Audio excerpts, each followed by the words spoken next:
नमस्कार दोस्तों, हमारे YouTube चैनल पर एक बार फिर आपका स्वागत है। मध्य प्रदेश सरकार की तरफ से संविदा कर्मचारियों को लेकर एक और बड़ा फैसला किया गया। जैसा कि आप यहां पर देख रहे हैं, संविदा कर्मियों की एक और परीक्षा, सीधी भर्ती में 50% पर ही नियुक्ति, नियमों में एक बड़ा बदलाव सरकार की तरफ से किया गया है, जिसके संबंध में एक बड़ी अपडेट यहां पर निकलकर सामने आ रही है। अगर आप यहां देखें 2.50 लाख संविदा कर्मचारियों के लिए नए नियम, तो यहाँ पर नए नियम 2.5 लाख कर्मचारियों के लिए बनाए गए हैं। संविदा कर्मियों की एक और परीक्षा, सीधी भर्ती में 50% पर ही नियुक्ति, तो यहाँ पर तमाम जानकारी आगे आपको दी गई है। अगर आप यहाँ देखें, मध्य प्रदेश में संविदा कर्मचारियों को नियमितीकरण के लिए अब एक और परीक्षा से गुजरना होगा। तो इनके नियमितीकरण को लेकर एक बड़ा बदलाव यहाँ पर किया गया है। अब एक और परीक्षा इनको देनी पड़ेगी। राज्य सरकार ने विभागों की ओर से की जाने वाली सीधी भर्ती में नियम बना दिए हैं। अब संविदा कर्मचारियों को सरकारी नौकरी में आने के लिए लिखित परीक्षा देनी होगी।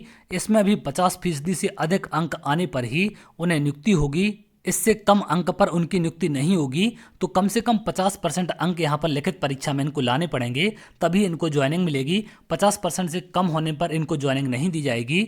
सामान्य प्रशासन विभाग की ओर से तैयार किए गए इन नियमों के अनुसार सभी विभाग अपने यहाँ तृतीय श्रेणी की भर्तियों में इनका पालन करेंगे। इसकी शुरुआत मंगलवार से हो गई है।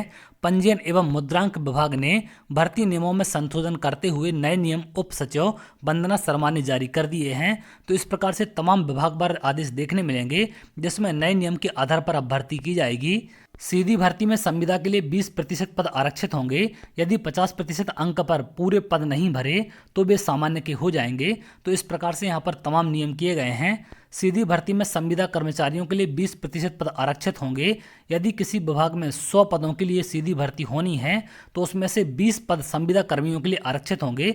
तो 20% पद यहाँ पर सीधी भर्तियों में आरक्षित इनके लिए किए गए हैं और यहाँ पर ये तमाम नियम दिए गए हैं। अगर हम बात करें पेपर के बारे में, तो तृतीय श्रेणी के पदों पर संविदा कर्मियों की नियमित के लिए 300 अंकों का पेपर लिया जाएगा। यह 3 घंटे का होगा। तो 300 अंक का इनका पेपर लिया जाएगा। पेपर में क्या क्या पूछा जाएगा? सामान्य ज्ञान हिंदी के 35, गणित के 40, कंप्यूटर और सूचना प्रौद्योगिकी के 35 अंक, सेवा नियमों के प्रश्नों के 40 अंक, विभागीय शब्दावली के 35, अधिनियमों के 50 अंक, संपदा प्रणाली के 30 अंक होंगे। तो इस प्रकार से पूरा पेपर 300 अंक का यहाँ पर रखा गया है, जिसमें 3 घंटे का समय दिया जाएगा। और तमाम नियम यहाँ पर आप देख सकते हैं, कैटेगरी वाइज नियम यहाँ पर दिए गए हैं। तो इन सबको भी आप यहाँ से पढ़ सकते हैं, इनका स्क्रीनशॉट ले सकते हैं। तो आगे चल के जो भर्ती होने वाली है उसमें कुछ इस प्रकार का पैटर्न देखने मिलेगा, जिसको लेकर विभागों से आदेश जारी होना भी स्टार्ट हो चुके हैं। तो चलिए आगे और जो भी अपडेट होगी मैं आपको जरूर शेयर करूंगा।